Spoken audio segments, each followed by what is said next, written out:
प्रणाम, हम गायिका रूबी। प्रणाम, मैं गायिका नीतू। और आज बहुत ही खुशी की बात है कि गुड्डू आशिक जी का बर्थडे है। Happy birthday to you Guddu ji, आप जियो हजारों साल। जय माता दी, हर हर महादेव। नमस्ते प्रणाम। हम आप सबके छोट भाई बुलेट राजा और बताते हुए बड़ी खुशी होता कि गुड्डू आशिक जी के जन्मदिन बा। तो हैप्पी बर्थडे।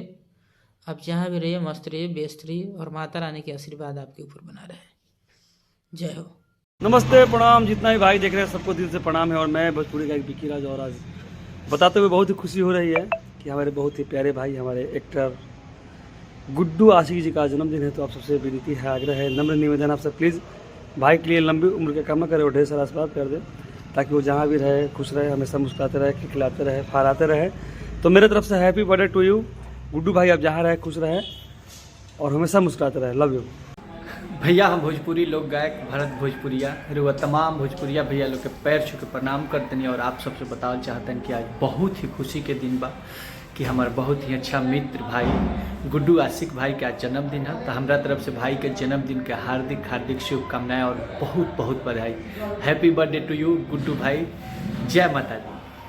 नमस्ते प्रणाम, हर हर महादेव। आप सबका भाई अलबेला सुख और बताओल बेहद खुशी हो रहा है कि मेरे बहुत ही अच्छे भाई गुड्डू आशिक जी का जन्मदिन है। तो जन्मदिन की ढेर सारी शुभकामनाएं भाई। जहाँ रहे मस्त रहें, व्यस्त रहें, यही माता रानी से विनती है। Happy birthday to you. जय माता दी, हर हर महादेव।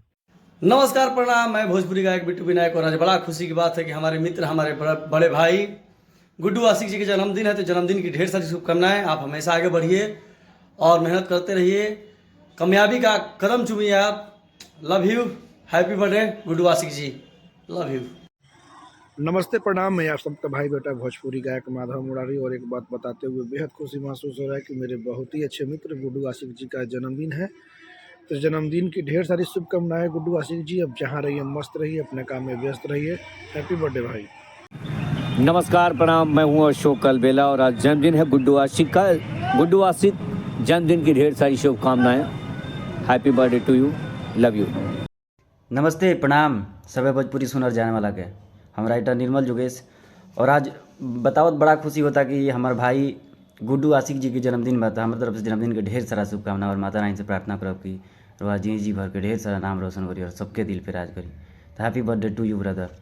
नमस्ते प्रणाम। हम बानी राइटर राकेश, आप सबके प्रणाम करता नहीं। और आज बहुत खुशी के दिन बा। मेरे बहुत अच्छे भाई गुड्डू आशिक जी का जन्मदिन है। तो जन्मदिन के हमारे तरफ से ढेर सारा शुभकामना बा। आप जहाँ भी रहें स्वस्थ रहें, मस्त रहें, ऐसे ही मुस्कुराते रहें और माँ सरस्वती का आशीर्वाद सदैव बने रहे आप पे।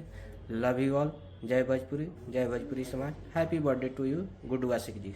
Love you. नमस्कार प्रणाम, हम भोजपुरी गायक धड़कन यादव। और आज बताते हुए बहुत ही खुशी हो रही है कि हमारे बहुत ही अच्छे मित्र गुड्डू आशिक जी का जन्मदिन है। इनकी जन्मदिन की ढेर सारी शुभकामनाएं। माता रानी ऐसे ही प्यार दुलार आशीर्वाद बनाए रहे। जय हो। जय माता दी।